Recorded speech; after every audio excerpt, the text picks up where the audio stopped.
السلام عليكم ورحمة الله وبركاته. أعوذ بالله من الشيطان الرجيم. بسم الله الرحمن الرحيم. الحمد لله رب العالمين. الصلاة والسلام على سيدنا وحبيبنا محمد صلى الله عليه وسلم رحمة للعالمين وعلى آله وصحبه ومن تبعهم بإحسان إلى يوم الدين. لقد جاءكم رسول من أنفسكم عزيز عليه ما عنتم حريص عليكم بالمؤمنين رؤوف رحيم. فإن تولوا فقل حسبي الله لا إله إلا هو عليه توكلت وهو رب العرش العظيم. حسبنا الله ونعم الوكيل. نعم المولى ونعم النصير. حسبنا الله ونعم الوكيل. نعم المولى ونعم النصير. حسبنا الله ونعم الوكيل. نعم المولى ونعم النصير. اللهم صل على سيدنا محمد طب القلوب ودوائها وعافية الأبدان وشفائها ونور الأبصار وضيائها وعلى آله وصحبه وسلم. أعوذ بالله من الشيطان الرجيم. بسم الله الرحمن الرحيم. وما آتاكم الرسول فخذوه وما نهاكم عنه فانتهوا واتقوا الله إن الله شديد العقاب. صدق الله مولانا العلي العظيم. ബഹുമാനമുള്ള മുഅ്മിനീങ്ങളെ, അള്ളാഹു നമ്മുടെ ഒത്തുകൂടൽ അവൻ ഇഷ്ടപ്പെട്ട ഒരു സൽക്കർമ്മമായി നമ്മിൽ നിന്ന് സ്വീകരിക്കട്ടെ. നാം പറയുന്നതും ചർച്ച ചെയ്യുന്നതും ചിന്തിക്കുന്നതുമായ എല്ലാ കാര്യങ്ങളും അവന്റെ പൊരുത്തത്തിലായി അള്ളാഹു നമുക്ക് സ്വീകരിക്കുന്ന അമലുകളാക്കി മാറ്റി തരട്ടെ. നമ്മിൽ നിന്ന് വന്നുപോയ എല്ലാ ദോഷങ്ങളും അള്ളാഹു പുറത്തു തരട്ടെ. നമ്മിൽ നിന്ന് മരണപ്പെട്ടു പോയവർക്ക് അള്ളാഹു മഗ്ഫിറത്ത് നൽകട്ടെ. ഒരുപാട് ആളുകൾ വിവിധ ഉദ്ദേശങ്ങൾ പറഞ്ഞ് ദുആ ചെയ്യാൻ പറഞ്ഞിട്ടുണ്ട്. അള്ളാഹു എല്ലാവരുടെയും ഉദ്ദേശങ്ങൾ നിറവേറ്റി കൊടുക്കട്ടെ. നമ്മിലെ രോഗികൾക്ക് അള്ളാഹു ശിഫ നൽകട്ടെ. ജോലി സംബന്ധമായി പ്രയാസം അനുഭവിക്കുന്ന ഒരുപാട് ആളുകളുണ്ട്. അള്ളാഹു അവർക്കൊക്കെ ഖൈറായ ജോലി പ്രദാനം ചെയ്യട്ടെ. അള്ളാഹു നൽകിയ ജീവിത മാർഗത്തിൽ അള്ളാഹു നമുക്ക് ഖൈറും ബർക്കത്തും പ്രദാനം ചെയ്യട്ടെ. നമ്മുടെ ഇൽമിലും നമ്മുടെ അമലിലും അള്ളാഹു ബർക്കത്ത് നൽകട്ടെ. അള്ളാഹു നൽകിയ ഇൽമനുസരിച്ച് പഠിച്ച ഇൽമനുസരിച്ച് പ്രവർത്തിക്കാനുള്ള തൗഫീഖ് അള്ളാഹു പ്രദാനം ചെയ്യട്ടെ. അവൻ നൽകിയ ആയുസ് അവന്റെ പൊരുത്തത്തിലായി അവന്റെ സജ്ജനങ്ങളായ മുഅ്മിനീങ്ങളുടെയും ഇൽമിന്റെയും ദീനിന്റെയും ഖിദ്മത്തിലായി ഉപയോഗിച്ച് അവസാനം ഈമാനോടുകൂടി മരണപ്പെടുന്ന ഭാഗ്യവാന്മാരിൽ അള്ളാഹു നമ്മൾ ഉൾപ്പെടുത്തട്ടെ. ഇന്ന് നമ്മൾ ഹദീസ് മത്നുൽ അർബഈൻ കിതാബ് എന്ന് തുടങ്ങണ്ടെന്ന് വിചാരിച്ചു. ഞാൻ പ്രതീക്ഷയിൽ നിന്ന് നമ്മൾ സ്ഥിരം വരുന്ന ആൾക്കാരുണ്ടാവില്ല എന്ന്. അപ്പോൾ കിതാബിനെ കുറിച്ച് ഒരു ആമുഖവും പറഞ്ഞിട്ട് ഇൻഷാ അല്ലാഹ് ദുആ ഇരുന്നിട്ട് ചെയ്യാം. ഒരു 2 മാസത്തിന് ശേഷമാണല്ലോ കാണുന്നത്. നോമ്പിന് വല്ലാതൊന്നും കണ്ടില്ല. നമ്മൾ പല ആൾക്കാരും മുഴുവൻ ഇബാദത്തിലാണ് കഴിച്ചു കൂട്ടിയുണ്ട്. പലപ്പോഴും കാണാൻ പറ്റിയിട്ടില്ല. എന്തായാലും അതിനിടയിൽ ഒരു സന്തോഷ വാർത്ത ഉണ്ട്. ഞാൻ 2 ആഴ്ചക്ക് നാട്ടിൽ പോയിരുന്നു. അൽഹംദുലില്ലാഹ് ഒരു പെൺകുഞ്ഞിന്റെ കൂടി പിതാവായിരിക്കുന്നു. അള്ളാഹു നല്ല നിലയിൽ 2 ലോകത്ത് ഉപകാരപ്പെടുന്ന സന്താനാക്കി തരട്ടെ. അപ്പം അതിന്റെ മധുരം ഇൻഷാ അല്ലാഹ് കുറച്ചും കൂടി ആളുള്ള ദിവസം തരാമെന്ന് വിചാരിച്ചു. പിന്നെ അതിന്റെ ഇടയിൽ പറയാനുള്ളത്, അൽഹംദുലില്ലാഹ് അങ്ങനെയൊക്കെ ആണെങ്കിലും ചെറിയൊരു പ്രയാസങ്ങളിലായിരുന്നു. ഞങ്ങൾക്കായിരിക്കും മെസ്സേജ് അയക്കുക വിളിച്ച് ഇടങ്ങേറാക്കുകയും ചെയ്തിരുന്നില്ല. ചില അടുത്ത സുഹൃത്തുക്കളോടൊക്കെ പറഞ്ഞിരുന്നു. അതായത് പ്രസവത്തിന് ശേഷം ഭാര്യയ്ക്ക് അങ്ങനെ ICUലൊക്കെ ഒരാഴ്ചയോളം ICUയിലും വെന്റിലേറ്ററിലും ഒക്കെ ആയിട്ട് ഇങ്ങനെ ചെറിയ പ്രയാസങ്ങളുണ്ടായിരുന്നു. അപ്പോൾ അൽഹംദുലില്ലാഹ് റാഹത്താണ്. അപ്പോൾ കുട്ടിക്ക് പ്രസവത്തെ തുടർന്നുണ്ടായ ഒരു ചെറിയ കൈക്ക് ചെറിയൊരു പ്രശ്നമുണ്ട്. അപ്പോൾ അത് സർജറി ഒന്നും വേണ്ടി വരില്ല ഇൻഷാ അല്ലാഹ്. വേണ്ടി വരുമെന്നൊക്കെ പറയുമെങ്കിലും അതൊന്നും ഇല്ലാതെ ഇൻഷാ അല്ലാഹ് റാഹത്താവും. അപ്പം അതിനുവേണ്ടി നിങ്ങൾ ദുആ ചെയ്യണം. അല്ലാഹു എല്ലാവിധ അസുഖങ്ങളും ശിഫ പ്രദാനം ചെയ്യട്ടെ. അതുപോലെ നമ്മുടെ ബഷീർ ചെറുശ്ശേരൻ്റെ കുട്ടി മരിച്ചത് നിങ്ങൾ അറിഞ്ഞിട്ടുണ്ടാവും. അല്ലാഹു ജൽഹു ഫറത്തൻ ലിഅബവൈഹി വസലഫൻ വദുഖറ. അല്ലാഹു ആ കുഞ്ഞിനെ സ്വർഗത്തിൽ മാതാപിതാക്കളെ കൈപിടിച്ചു കൊണ്ടുപോകുന്ന സന്താനാക്കട്ടെ. അതുപോലെ എനിക്ക് ദ്വാരക്ക് അവസരം കിട്ടിയില്ല നമ്മളെ നവാസിന് വേണ്ടിയിട്ട്. അവർക്കും അല്ലാഹു അങ്ങനെ സ്വർഗത്തിലേക്ക് കൈപിടിച്ചു കൊണ്ടുപോകുന്ന സന്താനമാക്കി അവരുടെ ആ സന്താനത്തെ അല്ലാഹു മാറ്റി കൊടുക്കട്ടെ. അതുപോലെ അങ്ങനെ ആരൊക്കെ ലോകത്ത് പ്രയാസം അനുഭവിക്കുന്നുണ്ടോ അവരൊക്കെ പ്രയാസങ്ങൾ അല്ലാഹു തീർത്തു കൊടുക്കട്ടെ. അത് പറയുമ്പോൾ പേടിയുണ്ട്. കാരണം നമ്മളിങ്ങനെ പ്രയാസങ്ങൾ പറയാൻ തോന്നുന്നു. അതുകൊണ്ടാണ് അൽഹംദുലില്ലാഹ് എന്നടക്ക് ഞാൻ പറഞ്ഞത്. അതായത് ബിശ്റുൽ ഹാഫി റളിയല്ലാഹു അൻഹുവിനെയും അഹ്മദ് ബിൻ ഹംബൽ റളിയല്ലാഹു അൻഹുവിനെയും ഒരേ സമയം ഹോസ്പിറ്റലിൽ അഡ്മിറ്റ് ആക്കിയതാണ്. ബിശ്റുൽ ഹാഫി എന്ന് പറഞ്ഞ വലിയ മഹാനായിരുന്നല്ലോ. നിങ്ങൾ ദ്വാരക്കാൻ വേണ്ടി മാത്രമാണ് കാര്യങ്ങൾ പറഞ്ഞതെന്നാണ് പറഞ്ഞത്. അതൊക്കെ അല്ലാഹു വലിയ ഖൈറല്ല നമുക്കൊക്കെ ചെയ്തത്. നമുക്കൊക്കെ അവിടെ പരീക്ഷണങ്ങൾ വരുന്നത് അല്ലാഹു വലിയ ഫضലാണ് നമുക്ക് ചെയ്തത്. അല്ലാഹു എന്തെന്ന നിഅമത്തുകൾക്ക് ശുക്ർ ചെയ്യാനുള്ള തൗഫീഖ് നമുക്കൊക്കെ തരട്ടെ.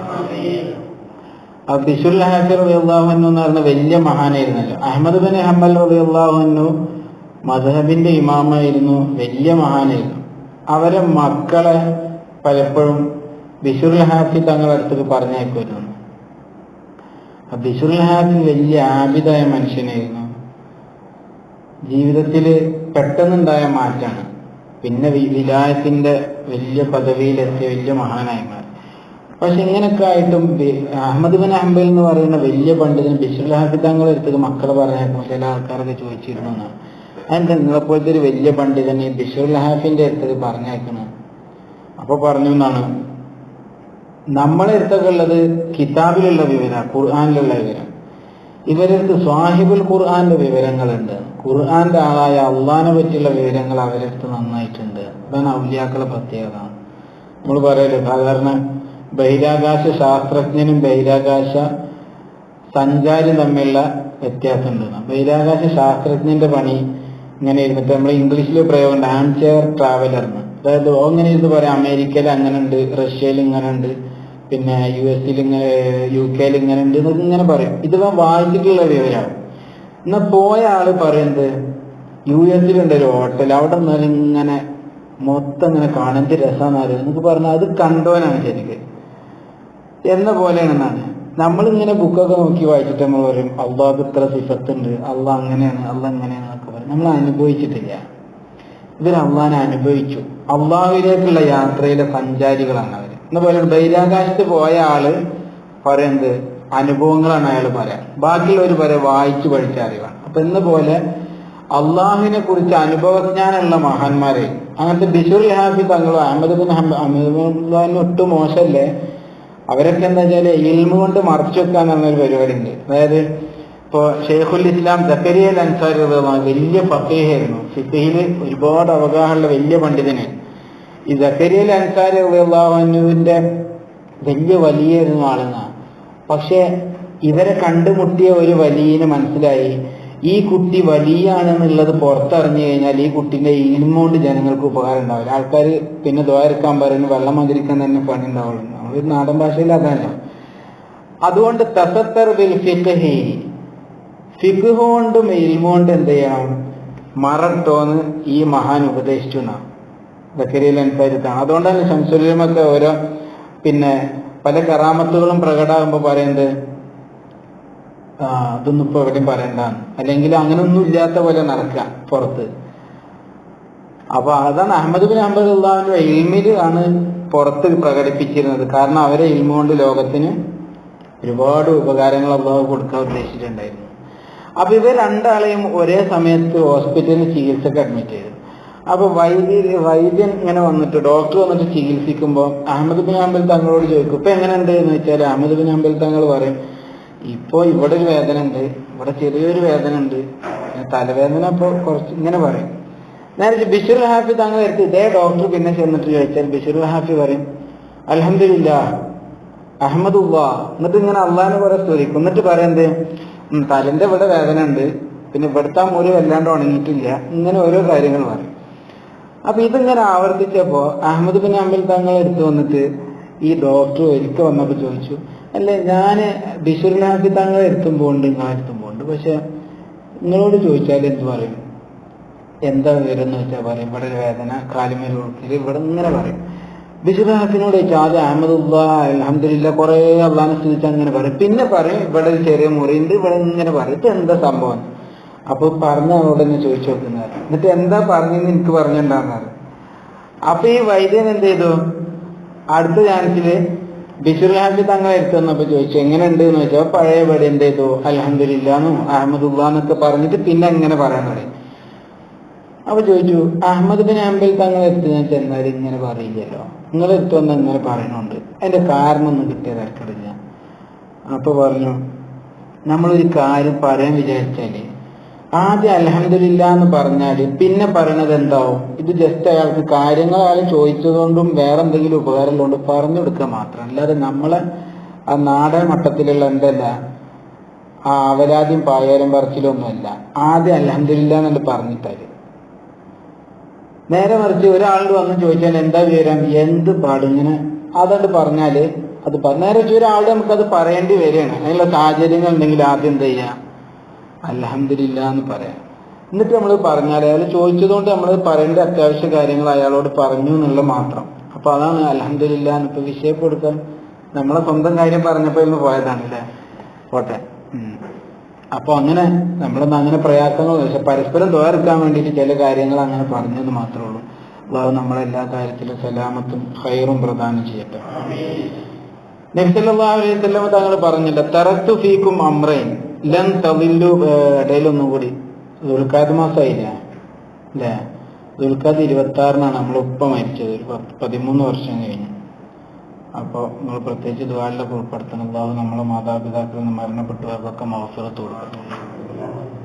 നബി സല്ലല്ലാഹു അലൈഹി വസല്ലം തങ്ങൾ പറഞ്ഞു തറക്തു ഫീക്കും അംറൈൻ, രണ്ട് കാര്യങ്ങൾ നിങ്ങളിലേക്ക് ഞാനിങ്ങനെ ഇട്ടേച്ച് തന്നിട്ട് പോവാണ്.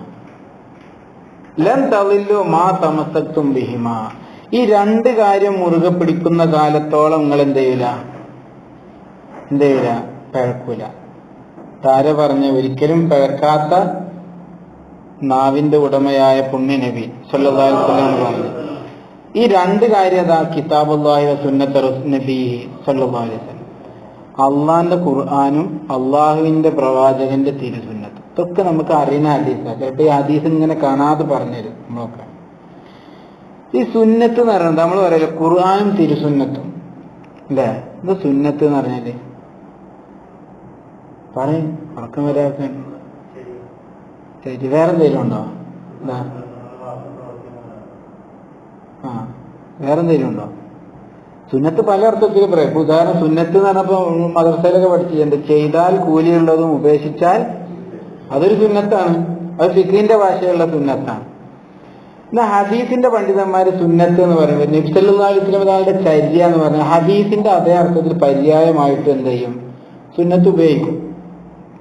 അപ്പൊ പിന്നെ നേരത്തെ മുമ്പ് പറഞ്ഞ പോലെ നബി സല്ലല്ലാഹു അലൈഹി വസല്ലം തങ്ങളുടെ വാക്ക് പ്രവൃത്തി മൗനാനുവാദം. ഇതിൽ വേറെ ഒന്നും കൂടി ഉണ്ട്. നബി സല്ലല്ലാഹു അലൈഹി വസല്ലം തങ്ങളുടെ വിശേഷണങ്ങൾ, അത് ഷമായിൽ എന്ന് പറഞ്ഞ ശാഖ തന്നെ ഉണ്ട് ഹദീസിന്റെ വിജ്ഞാന ശാഖ. ഷമായിൽ തുർമുദി എന്ന് പറഞ്ഞ കിതാബ് തന്നെ ഉണ്ട്. നമ്മൾ റബീഉൽ അവ്വലിൽ മുമ്പ് ചർച്ച ചെയ്തിരുന്നു. നബി സല്ലല്ലാഹു അലൈഹി വസല്ലം തങ്ങളുടെ ശരീരഘടന എങ്ങനെയായിരുന്നു, അവിടുത്തെ സ്വഭാവം എങ്ങനെയായിരുന്നു, അവിടുത്തെ എങ്ങനെയാണ് ഭക്ഷണം കഴിച്ചിരുന്നത്, എങ്ങനെ വെള്ളം കുടിച്ചിരുന്നത്, ഇതൊന്നും ഇപ്പൊ അവിടുത്തെ വാക്കും പ്രവൃത്തിയാണ്. പക്ഷെ എന്താണ് ഇപ്പോ ശരീരത്തിൽ അള്ളാഹു ഇപ്പൊ നബി സല്ലല്ലാഹു അലൈഹി വസല്ലം തങ്ങളുടെ പുരികം ഇങ്ങനെയായിരുന്നു, നെറ്റി ഇങ്ങനെയായിരുന്നു, വേർക്കുമ്പോ എങ്ങനെയായിരുന്നു, അവിടുത്തെ പിന്നെ തലമുടിയിൽ ഇത്ര രോമം നരച്ചിട്ടുണ്ടായിരുന്നു, ഇതൊക്കെ അവിടുത്തെ പ്രത്യേകതകളാണ്.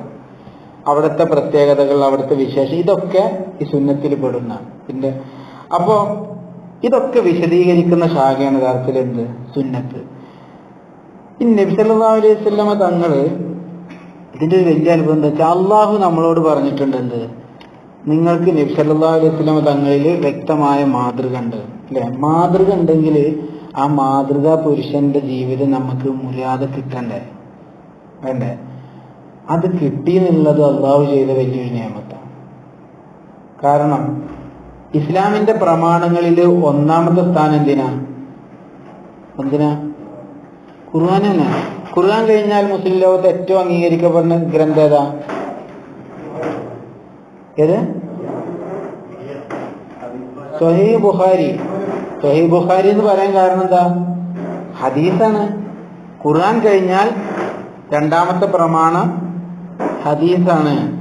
മാത്രല്ല ഈ ഖുർആന്റെ വിശദീകരണം കൂടിയാണ് നബി സല്ലല്ലാഹു അലൈഹി വസല്ലം തങ്ങളുടെ ജീവിതം.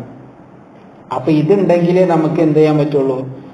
യഥാർത്ഥ മുസ്ലിമായിട്ട് ജീവിക്കാൻ പറ്റുള്ളൂ. ഖുർആന്റെ വിശദീകരണം പുണ്യ നബി സല്ലല്ലാഹു അലൈഹി വസല്ലം തങ്ങൾ എങ്ങനെ പറഞ്ഞു തന്നു, അവിടുത്തെ ജീവിതത്തിൽ നിന്ന് സഹാബത്ത് അതെങ്ങനെ വായിച്ചെടുത്തു, ഇതൊക്കെയാണ് നമുക്ക് ഇൽമു കിട്ടിയ വഴികൾ. അതുകൊണ്ട് നമ്മൾ തുടക്കത്തിൽ ഓതിയ ആയത്ത് വമാ ആതാകുമുർ റസൂലു ഫഖുദൂ. നബി സല്ലല്ലാഹു അലൈഹി വസല്ലം തങ്ങൾ എന്തൊക്കെ കൊണ്ടുവന്നോ, സമയമില്ലാത്തതുകൊണ്ട് ഇടയ്ക്ക് എണീറ്റ് നിർത്തൂല, സലാത്തുകൾ എണീറ്റ് പതുക്കെ ചെല്ലിയാൽ. പിന്നെ എന്ത് കൊണ്ടുവന്നോ അതൊക്കെ എന്ത് ചെയ്യുക? സ്വീകരിക്കുക. ഒരാളല്ലാഹു നമ്മളെ മുന്നിൽ കണ്ട് നിർത്തി തന്നിട്ട് പറയണത്, ഈ പറയുന്ന മനുഷ്യൻ എന്തൊക്കെ കൊണ്ടുവന്നോ അതൊക്കെ നിങ്ങൾ സ്വീകരിക്കുക. അവിടുന്ന് എന്തൊക്കെ ചെയ്യണ്ടെന്ന് പറഞ്ഞോ, അവിടുന്ന് എന്തൊക്കെ ചെയ്യണമെന്ന് പറഞ്ഞോ അതൊക്കെ നിങ്ങൾ സ്വീകരിക്കുക. അവിടുന്ന് എന്തൊക്കെ ചെയ്യണ്ടെന്ന് പറഞ്ഞോ അതൊക്കെ നിങ്ങൾ ഒഴിവാക്കും ചെയ്യാം. ഇതില് തെളിവുണ്ട്. ഉലമാ പറയുന്നുണ്ട്, നബി സല്ലല്ലാഹു അലൈഹി വസല്ലം തങ്ങൾ എന്ത് കൽപ്പിച്ചോ അത് അള്ളാഹുവിൽ നിന്നുള്ള കൽപ്പനയാകും എന്ന് ഈ ആയത്തില് തെളിവുണ്ട്. കാരണം എന്ത് കൽപ്പിച്ചോ അത് നിങ്ങൾ ചെയ്യാം, എന്ത് വിരോധിച്ചോ അത് ചെയ്യാതിരിക്കാം. ഇബ്നു മസ്ഊദ് റളിയല്ലാഹു അൻഹു ഒരിക്കൽ ഒരാൾ ഇഹ്റാം ചെയ്ത ഒരാള് വസ്ത്രം ധരിച്ചില്ല. നമ്മൾ സാധാ ഉംറക്കൊക്കെ പോയാലുണ്ടാവില്ല, സാധാരണ ബസ്സിൽ നിന്നും ഇവിടുന്ന് ക്ലാസ്സിൽ നിന്നും ബസ്സിൽ നിന്നൊക്കെ ഉസ്താദുമാർ പറഞ്ഞു കൊടുക്കുന്നത്, ഒരിക്കലും നിങ്ങൾ എന്ത് ചെയ്യരുത്, പ്രത്യേകിച്ച് സ്റ്റിച്ചുള്ള ഡ്രസ്സ് ധരിക്കരുത്, പിന്നെ പുരുഷന്മാര് തുന്നിക്കൂട്ടിയെ ധരിക്കരുത്, ഈ ഇഹ്റാമിന്റെ വസ്ത്രത്തിലായിരിക്കണം നമ്മൾ റൂമിൽ പോയിട്ട് ജസ്റ്റ് ഭക്ഷണം കഴിക്കാൻ നമ്മൾ ഇറങ്ങിയെന്ന് പറയും. അങ്ങനെ ഉസ്താദുമാരിങ്ങനെ ഹോട്ടലിന്റെ ഭക്ഷണം കഴിക്കണം അവിടെ ഇങ്ങനെ ആളിൽ ഇങ്ങനെ വെയിറ്റ് ചെയ്യുമ്പോൾ കാണാം ഓരോ ആൾക്കാർ നല്ല ടീഷർട്ടും പുള്ളിത്തിനൊക്കെ എടുത്തിട്ട് ഇങ്ങനെ വരികയുണ്ടാവും. പുള്ളിത്തുണി എടുത്തതിന് തെറ്റുണ്ടായിട്ടില്ല, നല്ല ടീഷർട്ടൊക്കെ ഇട്ടിട്ട് ഇങ്ങനെ വരികയുണ്ടാവും, പ്ലേറ്റ് ഒക്കെ എടുത്തത്. അപ്പൊ പറയുന്നത് ഇത് അനുഭവം കൊണ്ട് പറയാൻ ഞാൻ. അപ്പൊ നിങ്ങൾ ഇഹ്റാമിലല്ലേ? ആ ടീഷർട്ട് ഇടാൻ പാടില്ല. അപ്പൊ അപ്പൊ ഇത്ര നേരം എന്താ പറഞ്ഞ്? അപ്പൊ ഇതേപോലെ ഒരാളെന്ത് ചെയ്യണേ, സാധാ നമ്മള് തുന്നിക്കൂട്ടിയ ഡ്രസ്സൊക്കെ ഇട്ടിട്ട് ഒരാളിങ്ങനെ പോകുമ്പോ ഇബ്നു മസ്ഊദ് റളിയല്ലാഹു അൻഹു ഇയാളോട് പറഞ്ഞു, പിന്നെ ഇബ്നു മസ്ഊദ് റളിയല്ലാഹു അൻഹു ഇയാളോട് പറഞ്ഞു, ഇൻസി അൻക ഹാദ, ഈ ഡ്രസ്സ് അയക്ക്, ഇത് ഇഹ്റാമിലാകുമ്പോൾ ധരിക്കാൻ പാടില്ലല്ലോ. ഇയാൾ പറഞ്ഞു, ആ തഖ്റഉ അലയ്യ ബിഹാദ ആയത്തുൻ മിൻ കിതാബിൽ. നമ്മൾ ചോദിക്കൂല അതിനെന്തോ ഹദീസ് ഉണ്ടോ ആയത്തുണ്ടോന്ന്. ഇയാൾ ഇബ്നു മസ്ഊദ്, പക്ഷെ അന്ന് ചോദിക്കുന്ന ആൾക്കാരും ഇത് കിട്ടിയാൽ മനസ്സിലാവണവരൊക്കെ ആയിരിക്കണം, അതങ്ങനെ അറിയാൻ വേണ്ടി ചോദിച്ചതും ആവാം. അപ്പോ ഇയാൾ ചോദിച്ചു, ഇതിന് ഖുർആനിന് ഒരു ആയത്ത് എനിക്ക് ഓതി തരാൻ പറ്റുമോ? ഇങ്ങനെ ഇഹ്റാമിലാവുമ്പോ ഇങ്ങനെ ടീഷർട്ട് ഇടാൻ പാടില്ല എന്നുള്ളതിന് ഒരായത്ത് ഓതി തരാൻ പറ്റുമോ? ഇബ്നു മസ്ഊദ് റളിയല്ലാഹു അൻഹു പറഞ്ഞു, ഓതി തരാലോ. എന്തോ വമാ ആതാകുമുർ റസൂലു ഫഖുദൂഹു വമാ നഹാകും അൻഹു ഫൻതഹു. നബി സല്ലല്ലാഹു അലൈഹി വസല്ലം തങ്ങൾ എന്തൊക്കെ ചെയ്യാൻ പറഞ്ഞോ ചെയ്തോ അതൊക്കെ, എന്തൊക്കെ ചെയ്യേണ്ടായിരുന്നോ അതന്നെയാണ് തെളിവ്. അപ്പൊ എന്ത് മനസ്സിലായി? ഖുർആൻ നേരെ ഇങ്ങനെ നോക്കിയാല് കിട്ടാത്തത് നബി സല്ലല്ലാഹു അലൈഹി വസല്ലം തങ്ങളുടെ ജീവിതത്തിൽ നിന്ന് കിട്ടും. അപ്പൊ നിങ്ങൾ അവിടെ നോക്കി പഠിക്കണം എന്നാണ് അള്ളാഹു പറഞ്ഞതിന്റെ സാരം. അപ്പൊ ഹദീസ് പ്രമാണാണെന്നുള്ളത് പറയുന്നത് ഞാൻ. ഹദീസ് വളരെ പ്രധാനമാണ്, അത് മുറുകെ പിടിക്കുമാണ്. ഇബ്നു മസ്ഊദ് റളിയല്ലാഹു അൻഹു തന്നെ ഒരിക്കൽ ഒരു ഹദീസ് ഓതുക, ലഅനല്ലാഹുൽ വാശിമാത്ത് വൽ മുസ്തൗഷിമാത്ത്. അതായത്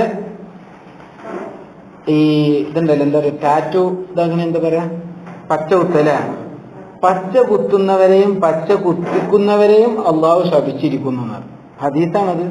ഹദീസിന്റെ ബാക്കിയുണ്ട്. ഇങ്ങനെ പല്ലിന്റെ ഇടയിൽ ഇങ്ങനെ എന്ത് ചെയ്യും, സൗന്ദര്യം കൂട്ടാൻ വേണ്ടിയിട്ട് പല്ലിന്റെ രാഗം എന്താ പറയുമല്ലോ, ഒരു ഗ്യാപ്പ് ഇടുന്ന പരിപാടി ഉണ്ടല്ലോ, അതൊക്കെ ചെയ്യുന്ന ആൾക്കാരെ ശപിച്ചിരിക്കുന്നു എന്നൊക്കെ പറഞ്ഞു. അതുപോലെ മുടി സ്ത്രീകളൊക്കെ ചെയ്യുന്നത്, മുടി വേറെ മുടി എടുത്തിട്ട് കൂട്ടുക, അങ്ങനെ അവരൊക്കെ ശപിച്ചിരിക്കുന്ന ഒരു ഹദീസുണ്ട്. ഇതിൽ ഇബ്നു മസ്ഊദ് റളിയല്ലാഹു അൻഹു പറഞ്ഞു, പച്ച കുത്തുന്നവരെയും പച്ച കുത്തിക്കുന്നവരെ കുത്തി കൊടുക്കുന്നവരും കുത്താൻ വേണ്ടി ആവശ്യപ്പെടുന്നവരും, അപ്പൊ അവരെ ശരീരത്തിലെ കുത്ത്, അങ്ങനത്തെവരെ അള്ളാഹു ശപിച്ചിരിക്കുന്നു എന്നുള്ള ഹദീസ്, അങ്ങനെ ശപിച്ചിരിക്കുന്നു ഇബ്നു മസ്ഊദ് റളിയല്ലാഹു അൻഹു പറഞ്ഞു. അപ്പൊ അത് ബനു അസദ് ഗോത്രത്തിലെ ഉമ്മ യാക്കൂബ് എന്ന് പറഞ്ഞ സ്ത്രീ ഇതറിഞ്ഞു, ഇങ്ങനെ പറഞ്ഞിരിക്കണം. അപ്പൊ ഇതറിഞ്ഞപ്പോ ഈ സ്ത്രീ ഇബ്നു മസ്ഊദ് റളിയല്ലാഹു അൻഹുവിന്റെ അടുത്ത് വന്നിട്ട് പറഞ്ഞു, എന്താ നിങ്ങൾ ഇങ്ങനെ പറഞ്ഞു എന്ന് കേട്ടല്ലോ, പച്ച കുത്തുന്നവരെ അള്ളാഹു ശപിച്ചിട്ടുണ്ട് എന്ന് പറഞ്ഞത് കേട്ടല്ലോ.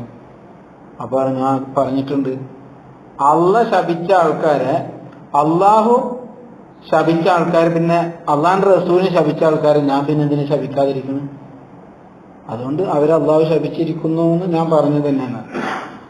അപ്പൊ ഈ സഹോദരി ചോദിച്ചു, മാത്രല്ല ഇബ്നു മസ്ഊദ് റളിയല്ലാഹു അൻഹു പറഞ്ഞു, അള്ളാഹു ശപിച്ചിരിക്കുന്നു, പുണ്യ നബി സല്ലല്ലാഹു അലൈഹി വസല്ലം ശപിച്ചിരിക്കുന്നു, അത് അള്ളാഹിന്റെ കിതാബിലും ഉണ്ടല്ലോ അങ്ങനെ ശപിച്ചു എന്നുള്ള കാര്യം. അപ്പൊ പറഞ്ഞു, ഞാൻ ഈ ഖുർആനുണ്ടല്ലോ, ഖുർആന്റെ ഈ 2 ചട്ടന്റെ ഇടയിലുള്ള മുസാഫ് ഫുള്ളായിട്ട് ഞാൻ ഓതിക്കണം. പക്ഷെ ഫമാ വജത്തു ഫീഹി മാ തഖുൽ, നിങ്ങൾ ഇബ്നു മസ്ഊദ് റളിയല്ലാഹു അൻഹുവോട് പറഞ്ഞത്, നിങ്ങൾ ഈ പറയുന്ന കാര്യം ഞാൻ ഇന്നേ വരെ ഞാനേ കണ്ടിട്ടില്ല. അപ്പൊ ഇബ്നു മസ്ഊദ് റളിയല്ലാഹു അൻഹു പറഞ്ഞു, ഓതണ പോലെ ഓതണമെങ്കിൽ എനിക്ക് കിട്ടുമായിരുന്നു. എന്നിട്ട് ഇബ്നു മസ്ഊദ് റളിയല്ലാഹു അൻഹു ഓതി കൊടുത്തു, ഏതായത് വമാ ആതാകുമുർ റസൂലു ഫഖുദൂഹു വമാ നഹാകും അൻഹു ഫന്തഹു. നബി സല്ലല്ലാഹു അലൈഹി വസല്ലം തങ്ങൾ എന്തൊക്കെ കാര്യം കൊണ്ടുവന്നോ, എന്തൊക്കെ ചെയ്യാൻ പറഞ്ഞോ അതൊക്കെ സ്വീകരിക്കുക, എന്തൊക്കെ വിരോധിച്ചോ അതൊക്കെ ഒഴിവാക്കുകയും ചെയ്യാം. ഇതന്നെയാണ് അതിനുള്ള ആയത്ത്. അപ്പോ ഹദീസും സുന്നത്തും എന്താണ്? ഈ ഖുർആനിന്റെ വിശദീകരണമാണ്. നബി സല്ലല്ലാഹു അലൈഹി വസല്ലം തങ്ങളുടെ ജീവിതം. സല്ലു അലാ നബി മുഹമ്മദിൻ വ ആലി അല്ലാഹുമ്മ സല്ലി അലാ സയ്യിദിനാ മുഹമ്മദിൻ വ അലാ ആലി സയ്യിദിനാ മുഹമ്മദിൻ വ ബാരിക് വസല്ലിം അലൈഹി. മാത്രമല്ല, നമ്മൾ നേരത്തെ പറഞ്ഞു നബി സല്ലല്ലാഹു അലൈഹി വസല്ലം തങ്ങളിൽ നിങ്ങൾക്ക് ഉത്തമമായ മാതൃക ഉണ്ട് എന്ന് അള്ളാഹു പറഞ്ഞു. അപ്പൊ ഈ മാതൃകയുള്ള ജീവിതം നമുക്ക് കിട്ടണമല്ലോ. നമ്മൾ ഒരുപാട് നൂറ്റാണ്ട് മുമ്പ് മരണപ്പെട്ടു പോയ ചില ആൾക്കാരാണ്, അവരെ കുറിച്ചുള്ള ചരിത്രം രേഖയിലുണ്ടാവില്ല. കുറച്ച് 2-3 ഉപ്പാപ്പാരെ പേരിങ്ങനെ പറഞ്ഞാല് അതിന്റെ അപ്പുറത്ത് കിട്ടുക, അതിനപ്പുറത്തേക്ക് ഇല്ലല്ലോ. നബി സല്ലല്ലാഹു അലൈഹി വസല്ലം തങ്ങളെ കൃത്യമായി പരമ്പര ജീവിതം കൃത്യമായി അടയാളപ്പെടുത്തുകയാണ്. അത് തന്നെ ഏറ്റവും സംശുദ്ധരായ ആളുകളിലൂടെ എന്തൊക്കെ കൈമാറിയിട്ട് നമുക്ക് കിട്ടിയത് എന്നുള്ളതും വലിയ അത്ഭുതമാണ്. അപ്പൊ ഈ ജീവിതം തലമുറകളായി നമുക്കിങ്ങനെ കൈമാറി കിട്ടിയത് ഒരുപാട് മഹത്തുക്കൾ ത്യാഗം ചെയ്തിട്ടുണ്ട് ഇതിന്റെ പിന്നിൽ. ഹദീസ് ശേഖരിക്കുക എന്നുള്ളത് വലിയൊരു പാഷനായി കൊണ്ടുനടന്ന ഒരുപാട് മഹത്തുക്കളായ ആലിമീങ്ങളുണ്ടായിരുന്നു. അവരാണ് നമുക്കിതൊക്കെ, നമ്മൾ ഫസ്റ്റ് ഒരുപാട് മുമ്പ് ഹദീസ് കാലത്ത് തുടങ്ങിയ കാലത്തിന്റെ ഓർമ്മ ശരിയാണ് ചർച്ച ചെയ്തിരിക്കുന്നത്. അബൂ ഹുറൈറ റളിയല്ലാഹു അൻഹു പട്ടിണി കിടന്നിട്ടാണ് നബി സല്ലല്ലാഹു അലൈഹി വസല്ലം തങ്ങൾ പറയുന്ന ഇൽമുകളൊക്കെ ഇങ്ങനെ പെറുക്കിയിരുത്തിയിരുന്നത്. ഒരുപാട് കാലങ്ങളോളം യാത്ര ചെയ്തിട്ട് ഭക്ഷണമില്ലാതെ ഇതിനായി ത്യാഗം ചെയ്ത ഒരുപാട് ആളുകളുണ്ടായി. ഇമാം മാലിക് റളിയല്ലാഹു അൻഹു ഇബ്നു ശിഹാബ് തങ്ങൾ പറഞ്ഞതായിട്ട് പറയുന്നുണ്ട്, ഈ ഇൽമ ഇന്ന ഹാദൽ ഇൽമ അദബുല്ലാഹ്, ഇത് ശരിക്കും അള്ളാഹു നബി സല്ലല്ലാഹു അലൈഹി വസല്ലം തങ്ങൾ അദബ് പഠിപ്പിച്ചു. അവിടുന്ന് ഉമ്മത്തി അദബ് പഠിപ്പിച്ചു. ഇത് അള്ളാഹുവിൽ നിന്ന് അവിടത്തേക്ക് കിട്ടിയ ഒരു അമാനത്താണ്. എന്ത്? അള്ളാഹു അദ്ദബനി റബ്ബി എന്നുണ്ടല്ലോ, ഫഅഹ്സന തഅദീബി, എന്നെ എന്റെ റബ്ബാണ് അദബ് പഠിപ്പിച്ചത്. ആ അദബ് അവിടുന്ന് ഉമ്മത്തിയെ സഹാബത്തിനെ പഠിപ്പിച്ചു, അവര് നമുക്ക് കൈമാറി തന്നു. ഇങ്ങനെ കൈമാറി വന്ന ഇൽമാണ് യഥാർത്ഥത്തിൽ സുന്നത്ത്. നബി സല്ലല്ലാഹു അലൈഹി വസല്ലം തങ്ങൾ പറഞ്ഞതും അവിടുത്തെ ജീവിതമൊക്കെ. അതുകൊണ്ട് തന്നെ വളരെ പ്രധാനമായി ചിന്തിക്കുക, നബി സല്ലല്ലാഹു അലൈഹി വസല്ലം തങ്ങൾ എന്നുള്ള പറയുന്നത് ഏറ്റവും വലിയ മാനദണ്ഡമാണ്. സുഫിയാൻ ഇബ്നു ഉയൈന തങ്ങൾ പറയുന്നുണ്ട്, ഹുവൽ മീസാനുൽ അക്ബർ, ഏറ്റവും വലിയ മാനദണ്ഡമാണ് പുണ്യ നബി സല്ലല്ലാഹു അലൈഹി വസല്ലം, ഏറ്റവും വലിയ മാനദണ്ഡമാണ്. ഫഅലൈഹി തുറദുൽ അശ്യാഉ അലാ ഖുലുഖിഹി വസീറതിഹി വഹദി, സ്വഭാവങ്ങളൊക്കെ അവിടുത്തെ സ്വഭാവത്തോട് തട്ടിച്ചു നോക്കുക. അവിടുത്തെ സ്വഭാവത്തിൽ ഇതുണ്ടോ എന്നത് നല്ല സ്വഭാവമായിരിക്കും, അവിടുത്തെ സ്വഭാവത്തിൽ ഇതില്ലേ മോശമായിരിക്കും. അതുകൊണ്ടല്ലോ നമ്മളെ ഉസ്താദന്മാരും വലിയ ആലിമീങ്ങളും മഹത്തുക്കളൊക്കെ നബി സല്ലല്ലാഹു അലൈഹി വസല്ലം തങ്ങൾ ഇത് ചെയ്തിട്ടില്ല, അതുകൊണ്ട് ഞാൻ ചെയ്യുന്നില്ല, അവിടുന്ന് ഇങ്ങനെയാണ് ചെയ്തത്, അതുകൊണ്ട് ഞാൻ ഇത് ചെയ്യുന്നു. അവിടുന്ന് ഇങ്ങനെയാണ് ഈത്തപ്പഴം കഴിച്ചത്, അവിടുന്ന് ഇന്ന പഴം കഴിച്ചപ്പോ ഈ രീതിയിലാണ് കഴിച്ചത്, അതുകൊണ്ട് ഞാനിത് കഴിക്കുന്നു.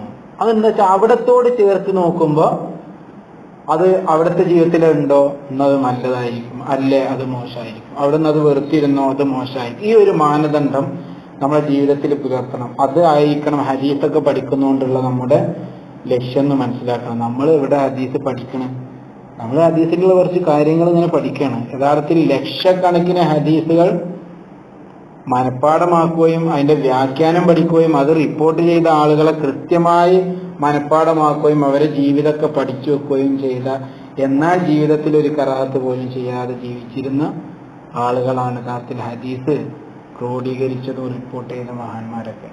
അല്ലാഹു അവരൊക്കെ ദർജ ഉയർത്തി കൊടുക്കട്ടെ. ജീവിതത്തിൽ വെച്ച് കാണാൻ അല്ലാഹു നമുക്ക് തൗഫീഖ് ചെയ്യട്ടെ.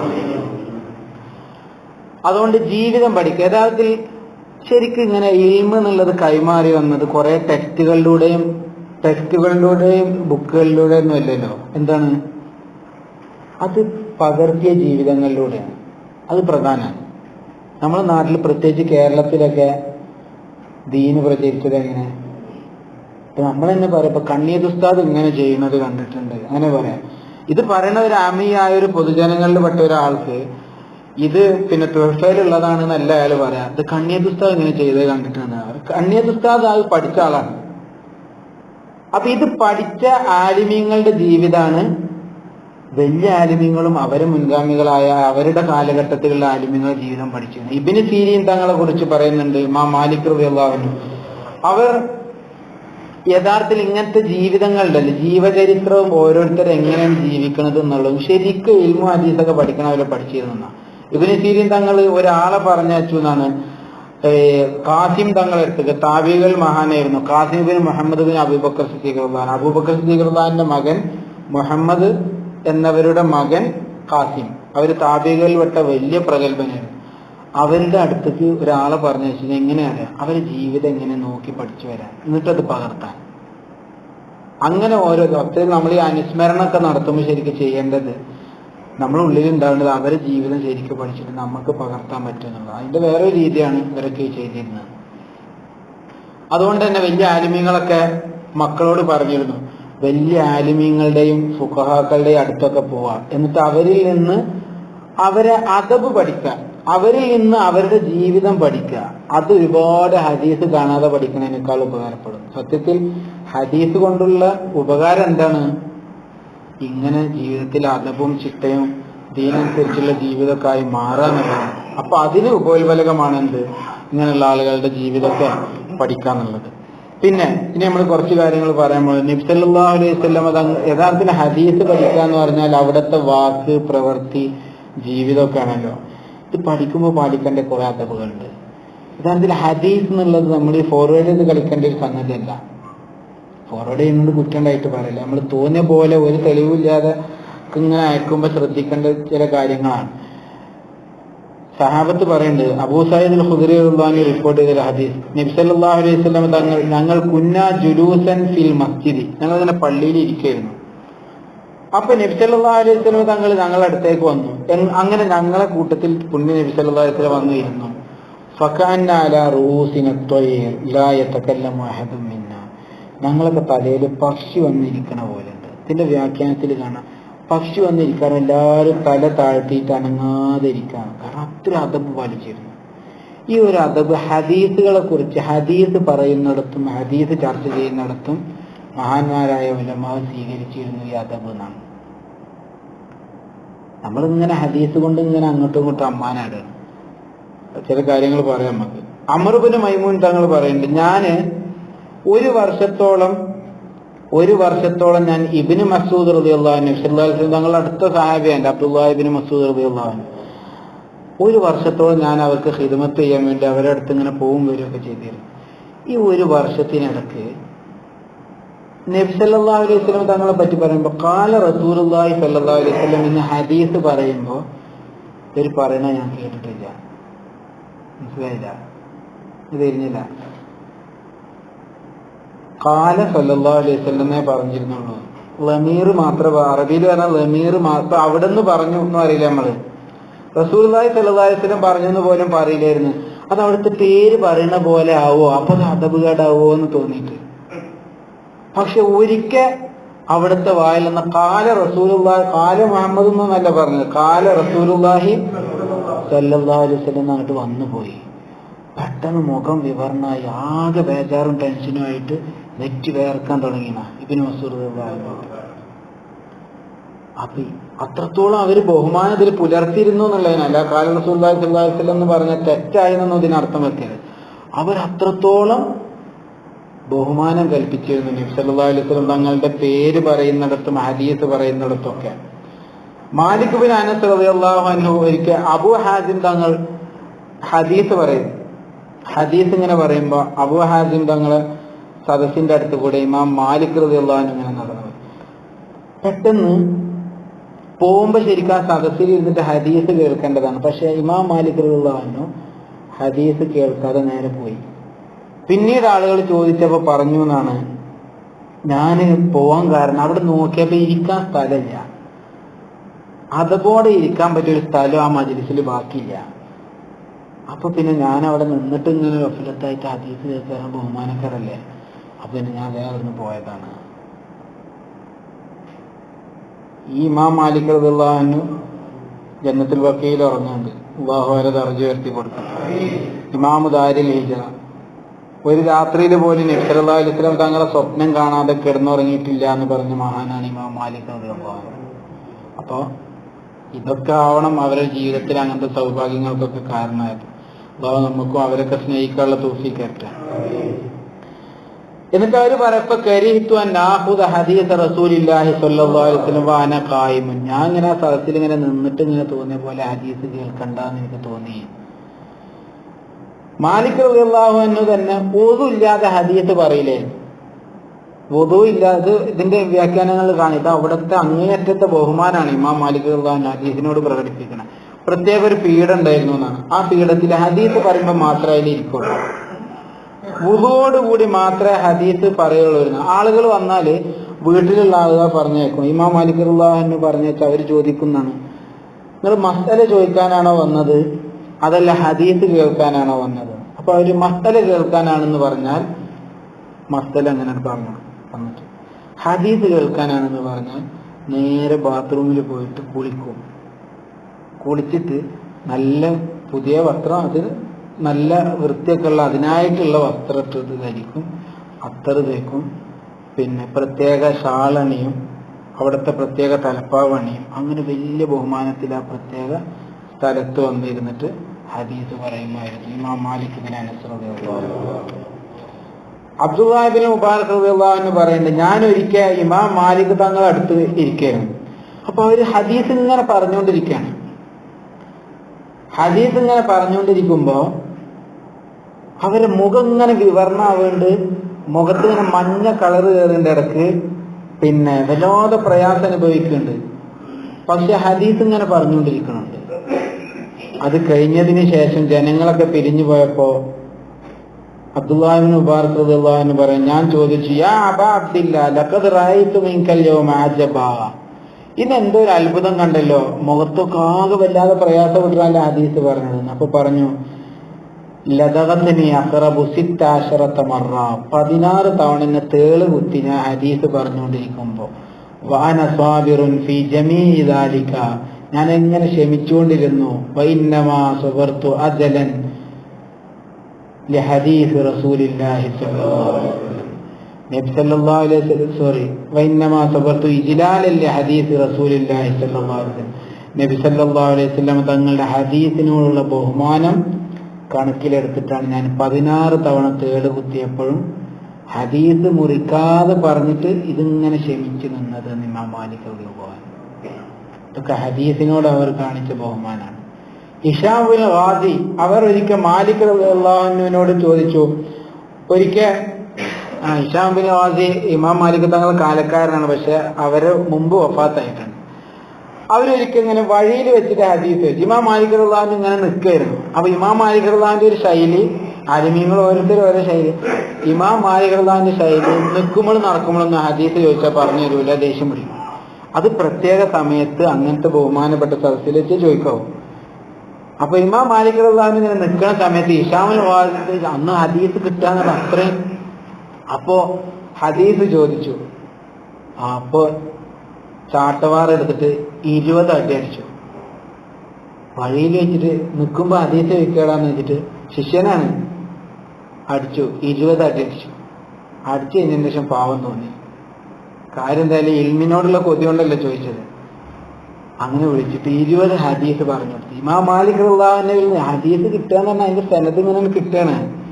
ഇനി ഈ കേട്ട പണ്ഡിതൻ അടുത്ത ആളോട് പറയും, എനിക്ക് ഇന്ന ആള് പറഞ്ഞു തന്നു. നമ്മളൊക്കെ ആര് പറഞ്ഞെന്ന് പറയാം. നമ്മൾ ഉസ്താദ്മാര് ഒരു പരമ്പര ഉണ്ട്. അള്ളാഹു അതിന്റെ ഒക്കെ ബർക്കത്ത് കൊണ്ട് നമ്മൾ നന്നാക്കി തരട്ടെ. ആ കാലം എന്ന് പറഞ്ഞാൽ എവിടെയാണ്, എത്ര അടുത്താണ് നിൽക്കുന്നത്. ഇതിന്റെ അപ്പുറത്ത് ഒരു താബിയും ഒരു സഹാബിയും ഉണ്ടാവുള്ളൂ. അത്രത്തോളം ഹദീസ് കിട്ടാൻ കൊതിച്ച് നടക്കുന്നതാണ്. 20 ഹദീസ് അങ്ങോട്ട് പറഞ്ഞു കൊടുത്തു. അപ്പോ ഹിഷാമുൽ ഖാസിദ് തങ്ങൾ പിന്നെ പറഞ്ഞു, വദിത്തു ലൗ സാദനി സിയാസൻ വയസീദുനി ഹദീസ. എനിക്ക് അടി കുറച്ചുകൂടി കൂടുതൽ കിട്ടണേ നന്നായിരുന്നു, എന്നാൽ കുറച്ച് കൂടുതൽ ഹദീസ് കിട്ടുമായിരുന്നല്ലോ എന്ന് ഞാൻ അങ്ങനെ കൊതിച്ചു പോയിരുന്നു. കാരണം ആ കിട്ടിയ അടിന്റെ അത്ര ഹദീസ് പറഞ്ഞു. അപ്പൊ ഇങ്ങനത്തെ അദബുകൾ പാലിക്കണം എന്ന് ചുരുക്കം ഹദീസ്. അപ്പൊ ഞാൻ പറയാൻ കാരണം, നമ്മള് പ്രത്യേകിച്ച് ചില കിതാബുകൾ ബേസ് ചെയ്തിട്ടൊക്കെ തുടങ്ങുമ്പോൾ അതിനുള്ള ഒരു പൊരുത്തം നമ്മുടെ ജീവിതത്തിൽ വേണമെന്ന് എൻ്റെ സ്വന്തം നഫ്സിനോടും ശേഷം നിങ്ങളോടും പറയാൻ വേണ്ടിയിട്ടാണ് ഈ കാര്യങ്ങൾ പറഞ്ഞത്. അപ്പോൾ ഇൻഷാ അല്ലാഹ് അടുത്ത ക്ലാസ് മുതൽ നമുക്ക് ഇമാം നവവി തങ്ങളുടെ മത്നുൽ അർബഈൻ അർബഈൻ നവവിയ്യ എന്നാണ്. അതായത് ഇമാം നവവി തങ്ങൾ അതിനെ കുറിച്ച് പറയാം. ലൈഫാണെങ്കിലും ഹദീസുകൾ പിന്നെ ഒരു അമലിന്റെ ശ്രേഷ്ഠത പറയാൻ വേണ്ടിയിട്ട് സ്വീകരിക്കാനാണ്. അത് മനസ്സിലാക്കി വെച്ചു. ആ ഹദീസ് ലൈഫാണ് കണ്ട് വെറുതെ ബഹളം ഉണ്ടാക്കണം. അങ്ങനത്തെ ഒരു ഹദീസാണ് മൻ ഹഫിള അലാ ഉമ്മത്തി 40 ഹദീസൻ മിൻ അംരി ദീനിഹാ ബഅസഹുല്ലാഹു യൗമൽ ഖിയാമത്തി ഫീ സുംറത്തിൽ ഫുഖഹാഇ വൽ ഉലമാ. ഒരാള് 40 ഹദീസ് ഇങ്ങനെ ഉമ്മത്തിന് വേണ്ടിയിട്ട് എന്ത് ചെയ്തു, പഠിച്ച് അതിങ്ങനെ സൂക്ഷിച്ച് ക്രോഡീകരിച്ച് അതിങ്ങനെ പ്രചരിപ്പിച്ച് അങ്ങനെയൊക്കെ ചെയ്താൽ എന്താവും, അയാള് നാളെ വലിയ ആലിമീങ്ങളിൽ ഫുഖഹാക്കളൊക്കെ കൂട്ടത്തിലാണ് മഹ്ശറിൽ വരിക. പല വിവാദത്തുണ്ട്. ഈ ഹദീസ് ലൈഫാണെങ്കിൽ ഇത് പറഞ്ഞത് ഈ കിതാബിന്റെ മുഖദ്ദിമയിൽ അതിന്റെ മുഖവുരയിൽ ഇമാം നവവി തങ്ങൾ എന്നത് പറഞ്ഞിട്ടുണ്ട്. ലൈഫാണെങ്കിൽ കൂടി ഇത് കണക്കിലെടുത്തിട്ട് ഒരുപാട് പണ്ഡിതന്മാർ വ്യത്യസ്ത വിഷയങ്ങളിൽ 40 ഹദീസ് വീതമുള്ള കിതാബുകൾ ഉണ്ടാക്കിയിട്ടുണ്ട്. ഒരുപാടെണ്ണം ഇമാം നവവി തങ്ങൾ തന്നെ എണ്ണി പറഞ്ഞിട്ടുണ്ട്. അപ്പൊ നവവി തങ്ങൾ പറയണത്, എനിക്ക് തോന്നിയത് ഞാനൊരു കാര്യം ചെയ്താൽ ഞാനൊരു ഇസ്തിഖാറത്ത് നടത്തി നോക്കി. ഞാൻ ഈ വിഷയങ്ങളൊക്കെ കൂടി കൂട്ടിയിട്ട് മൊത്തം ഉമ്മത്തിന് ജനങ്ങൾക്ക് ഉപകാരപ്പെടുന്ന രീതിയിലുള്ള മൊത്തം ദീനീയായ കാര്യങ്ങൾ ഒരുമിച്ച് കൂട്ടിയിട്ട് ഒരു 40 ഹദീസ് ഉണ്ടാക്കിയാലോ എന്ന് ഞാൻ ഇസ്തിഖാറത്ത് നടത്തി.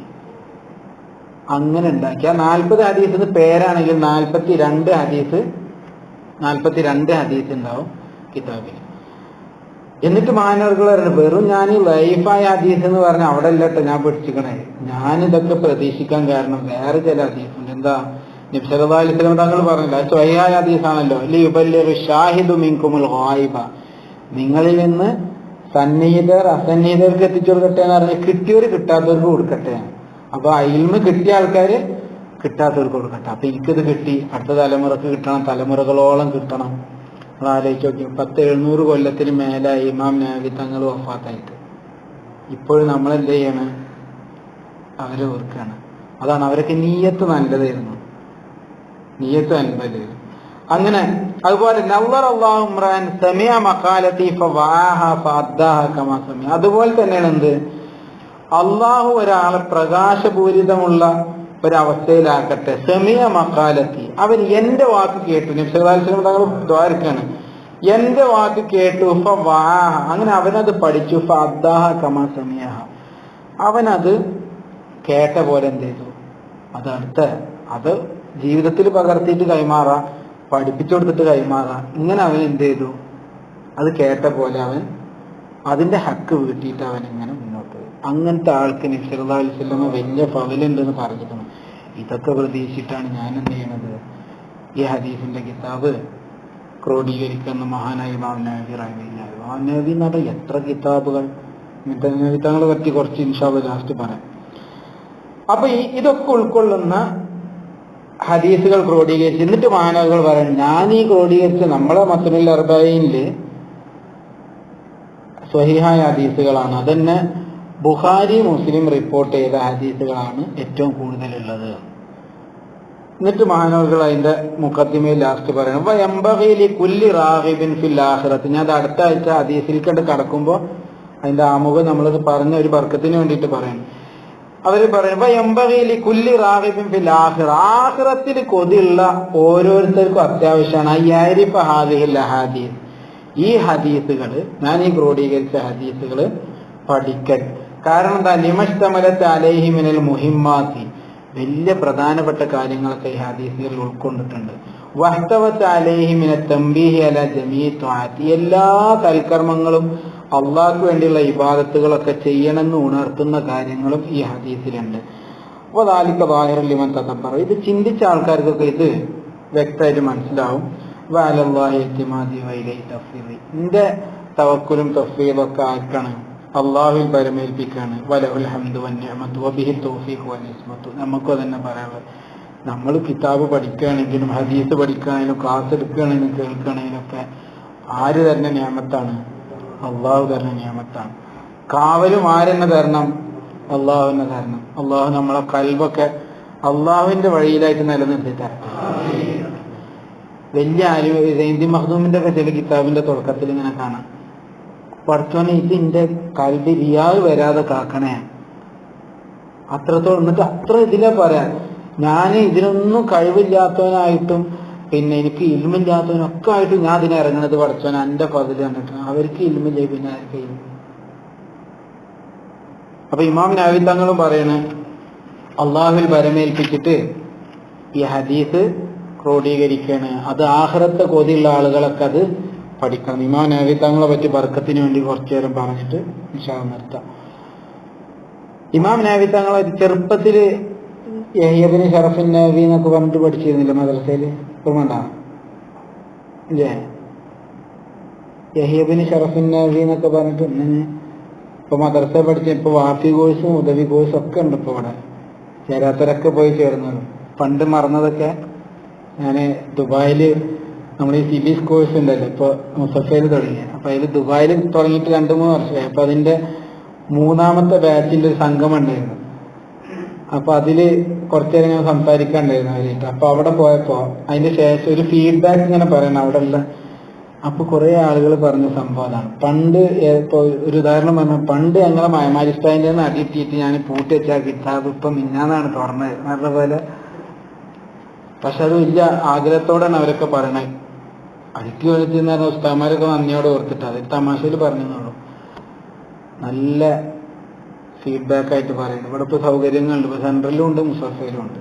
അപ്പൊ പറ്റുന്ന കോഴ്സുകളിലൊക്കെ ചേരുക. എന്ത് ചെയ്യാ, ഇൽമ് ഇങ്ങനെ തുടർച്ചയായിട്ട് ഇങ്ങനെ. ഇന്നിപ്പോ ഇടയുള്ള ക്ലാസ് നിങ്ങൾക്ക് ഇപ്പൊ അതൊക്കെ നിങ്ങളോട് ഇപ്പൊ അത്രക്കല്ല അവ ചോദിക്കുള്ളൂ. അപ്പൊ നമ്മളോടൊക്കെ ചോദിക്കുക ഒരുപാട് ചോദിക്കാണ്ടാവും, കുറെ മറുപടി പറയാനുണ്ടാവും. അള്ളാഹു കാക്കട്ടെ. അള്ളാഹു തന്ന നിയമത്തിന് ശുക്ർ ചെയ്യാനുള്ള തൗഫീഖ് തരട്ടെ. അപ്പൊ ഇമാം നവവി അവര് മുഹിയുദ്ദീൻ അവർക്ക് സ്ഥാനപ്പേരാണ്. മുഹിയുദ്ദീൻ അബ്ദുൽ ഖാദർ ജീലാനി തങ്ങൾക്ക് പേരുണ്ട്. എന്താ? ദീനിനെ ഹയാത്താക്കിയാണ്. നവവി ഇമാമിന് അങ്ങനെ പേര്. പക്ഷെ നവവി ഇമാം പറഞ്ഞിരുന്ന ഈ പേര് ഇന്ന ആരെങ്കിലും വിളിച്ചിട്ടുണ്ടെങ്കിൽ ആ അജാലു ഫി ഹില്ലിൻ മൻ ലഖബനി മുഹിയുദ്ദീൻ, ഇന്ന മുഹിയുദ്ദീൻ ആരെങ്കിലും അങ്ങനെ പേര് വിളിച്ചിട്ടുണ്ടെങ്കിൽ ഞാൻ പൊരുത്തപ്പെട്ടില്ല കേട്ടോ. അത് ചരിത്രത്തിന്റെ കിതാബുകളിൽ കാണാം. ഒന്നുകിൽ അത് മഹാനവറുകളുടെ വിനയം കൊണ്ട് മാത്രമല്ല, അവര് വിചാരിക്കുക എന്താണ്, അള്ളാന്റെ ദീന അള്ളാഹ് നിലനിർത്തും. അതിലിപ്പോ ഈ നവവി എന്ത് ചെയ്തു എന്നാണ് അവരെ വിനയം കൊണ്ടാണ് അവരത് പറയണത്. അപ്പൊ സ്ഥാനപ്പേര് വിളിക്കുക എന്നുള്ളതിൽ ആനന്ദം കൊള്ളുമ്പോ ഒക്കെ എങ്ങനെ എന്ത് ചെയ്യണം? ഒന്നും വേണ്ട, നമുക്ക് ചെറിയൊരു സ്ഥാനപ്പേര് കിട്ടിയാൽ മതിയല്ലോ. പിന്നെ ഇതിന്റെ പ്രസിഡന്റ് ആണെന്നൊക്കെ പറയുമ്പോ തന്നെ നമുക്ക് എന്ത് ചെയ്യും, ചില ആളുകൾ ഇൻട്രൊഡ്യൂസ് ചെയ്യും. എന്ത്, ഞാൻ ഇന്നതിന്റെ പ്രസിഡന്റാണ്. ആ ഇൻട്രൊഡ്യൂസ് ചെയ്യേണ്ട സ്ഥലത്ത് ഇൻട്രൊഡ്യൂസ് ചെയ്യാൻ കേട്ടോ. ചിലയിടത്തൊക്കെ അങ്ങനെ പറയേണ്ടി വരും. ഇപ്പൊ ഈ യൂസുഫ് നബി അലൈഹി ഇസ്ലാമിനോട് ജയിലിൽ വെച്ചിട്ട് സ്വപ്നവ്യാഖ്യാനം ചോദിച്ചല്ലോ. സ്വപ്നവ്യാഖ്യാനം ചോദിച്ച ആളുകളോട് യൂസുഫ് നബി ദൈവത്തെ ഇറക്കി. നേരെ സ്വപ്നത്തിന്റെ വ്യാഖ്യാനം എന്താണെന്നാണ്ട് പറഞ്ഞല്ല. യൂസുഫ് നബി അവരോട്, നിങ്ങൾ ഒരുപാട് റബ്ബിനൊന്നും ആരാധിക്കരുത്, ഒറ്റ റബ്ബുള്ളൂ. അതൊക്കെ പറയണമ്പോ എന്താ പറഞ്ഞറിയാം, ഞാനും എന്റെ പ്രപിതാക്കളും അതിൽപ്പെട്ട ഇബ്രാഹിം നബി ഒക്കെ ദേവത്തെ ഇറക്കിയത് ഇതാണ്. എന്താ വെച്ചാൽ ഇബ്രാഹിം നബി അലൈഹി ഇസ്ലാമിനോട് പറഞ്ഞു, ഇബ്രാഹിം നബിന്റെ പരമ്പരയുള്ള ആളങ്ങള് നിങ്ങളാളെ ഇറക്കടി ചേട്ടാ. അപ്പൊ ചിലപ്പോൾ പറയേണ്ടി വരും ഞാൻ ഇന്ന കോളേജിൽ പഠിച്ചെന്ന് പറയേണ്ടി വരും. പറയുന്ന കാര്യത്തിന് ഒരു ഒതന്റിസിറ്റി ആണെങ്കിൽ ചിലപ്പോൾ എന്ത് ചെയ്യും, സ്ഥാനം പറയേണ്ടി വരും. അവിടെ നമ്മളത് ഉപയോഗിക്കുക. അത് ഈ ആയത്തിന്റെ തഫ്സീറിലാണ്. ഇങ്ങനെയൊക്കെ പറയേണ്ടിയോടത്ത് ചിലപ്പോൾ എന്ത് ചെയ്യും, പറയേണ്ടി വരും. അല്ലാന്നുണ്ടെങ്കിൽ വെറുതെ ആളെ പൊക്കാൻ വേണ്ടിയിട്ട് താൻ പോരുമക്കൊന്നും വേണ്ടിയിട്ട് എന്ത് ചെയ്യരുത്, പറയരുത്. അത് മഹാനവറുകൾ പറഞ്ഞു. എനിക്കത് ഇഷ്ടമല്ല എന്ന് പറഞ്ഞു. ചെറുപ്പത്തിൽ 45 വയസ്സ് വരെ ജീവിച്ചിട്ടുള്ളൂ, കല്യാണം കഴിച്ചിട്ടില്ല. എത്ര വയസ്സ് വരെ? നമുക്ക് 45 പഠിത്താവും. ഈ ഉള്ള ആഴ്ച തന്നെ എന്താ ചെയ്തെന്ന് വെച്ചാല് കാര്യമൊന്നും ചെയ്തത്. 10ാമത്തെ വയസ്സില് ഉപ്പ ഒരു കച്ചവടക്കാരനായിരുന്നു. അപ്പൊ നേവിത്തങ്ങൾ ഉപ്പ കടയിൽ മോനെ നിർത്തിയതാണ്.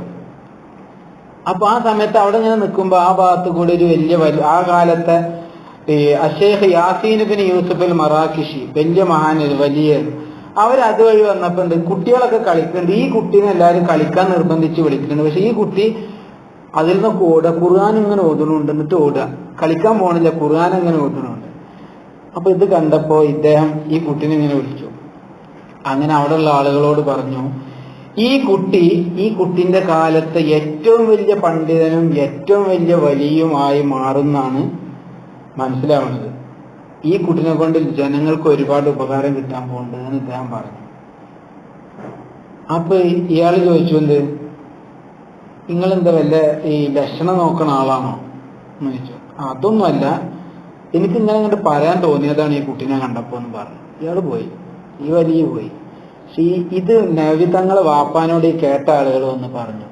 അപ്പൊ എന്നാ ഇനി മോനെന്ത് ചെയ്യാ, നേരെ ഇൽമിന്റെ വഴിക്ക് ഇറങ്ങാന്ന് പറഞ്ഞിട്ട് വലിയ ഉസ്താദുമാരെ അടുത്ത് കൊണ്ടുപോയി പഠിക്കാനാക്കിയതാണ്. പിന്നെ ഇമാം നബി തങ്ങൾ വലിയ ആലും ഫിഖില്, നമ്മള് ഷാഫി മദ്ഹബിലെ ഫിഖില് വളരെ ആധികാരികമായ ഗ്രന്ഥങ്ങളൊക്കെ നബി ഇമാമിന്റെ അല്ലേ, അതിന്റെ കസില് നബി ഇമാമല്ലേ.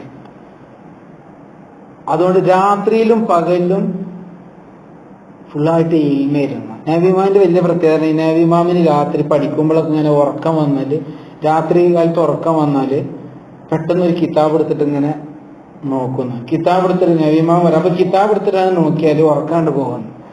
അങ്ങനത്തെ ഒരു പ്രത്യേകത നബി ഇമാമി അള്ളാഹു കൊടുത്തിരുന്നതാണ്. അപ്പൊ രാത്രി പകലൊക്കെ നമുക്ക് ഉറക്കം വരാനാണ് സാധാരണ എന്ത് ചെയ്യാ, അല്ലേ? ഉറക്കം വരണം തോന്നിയാൽ ഒരു ബുക്ക് എടുത്ത് ഇങ്ങനെ പിടിച്ചാല് പിന്നെ പതുക്കാനാണ് പോകും. പഠിക്കണ കാലത്തൊക്കെ ആണെങ്കിൽ സിലബസിലുള്ള ബുക്ക് എടുത്താൽ ഉറക്കം വരും, സിലബസിന്റെ പുറത്തെടുത്താല് ഉറക്കം പോവുകയും ചെയ്യും. പണ്ട് ഈ കുട്ടികളൊന്നും ഇത് ചില ബുക്കൊന്നും വായിക്കണില്ലല്ലോ എന്ന് പറഞ്ഞപ്പോ ഏതോ ഉസ്താദ് പറഞ്ഞത്ര, അത് ചില മോശപ്പെട്ട നോവലുകളൊക്കെ വായിക്കണല്ലോ എന്ന് പറഞ്ഞപ്പോ ഏതോ ഉസ്താദ് പറഞ്ഞത്ര, കുഴപ്പമില്ല വായിക്കാതൊക്കെ ആണെങ്കിൽ സിലബസിൽ ഉൾപ്പെടുത്തിയാൽ മതി. അപ്പൊ അങ്ങനത്തെ പഠിക്കുന്ന കാലത്ത് ചില അങ്ങനെ ഉണ്ടാവും, സിലബസിലുള്ളത് പഠിക്കൂല, പുറത്തുള്ളത് അങ്ങ് വായിക്കും. അങ്ങനത്തെ ചില ആൾക്കാരുണ്ടാവും. ഓരോരുത്തരുടെ ടേസ്റ്റുകളാണ്. അപ്പൊ ഇമാം നബി തങ്ങൾ ഉറക്കം വന്നാൽ കിതാബ് കൈ പിടിക്കും. അപ്പൊ കിതാബ് ഇങ്ങനെ നോക്കിയാലും ഉറക്കാണ്ട് പോപ്പണ്ട് ഉണരുന്നാണ്. മാത്രം വലിയ ഇരുന്നിട്ടാണ്. അതായത് ദിമഷ്കില് ഉള്ളൊരു ഒരാള് സ്വപ്നം കണ്ടു എന്നാണ് എനിക്ക്. അതായത് ഒരുപാട് കൊടികളും പിന്നെ ഇതൊക്കെ വെച്ചിട്ടുള്ള ഒരു സ്വപ്നം. അതായത് അതില് പറയപ്പെടുകയാണ്, ഇത് ഇമാം നവവി കുത്തുബായ ദിവസമാണ്, ഇമാം നവവി കുത്തുബായ ദിവസമാണെന്ന് പറഞ്ഞു. ഇദ്ദേഹത്തിന് ഇമാം നവവിനെ അറിയില്ല. അങ്ങനെ ഇദ്ദേഹം ഡമസ്കസിൽ ഇങ്ങനെ വരുമ്പോ ഡമസ്കസിൽ ഇരുന്നിട്ട് ഇമാം നവവി തങ്ങൾ ദർസ് നടത്തുന്നുണ്ട്. അപ്പൊ ഈ സ്വപ്നം വേറൊരാളോട് പറഞ്ഞു. അപ്പൊ അയാൾ പറഞ്ഞു, നിങ്ങൾ കണ്ട ആ നവവി എന്ന് പറഞ്ഞ പണ്ഡിതല്ലേ, അത് ഈ ആളാണെന്ന് പറഞ്ഞു.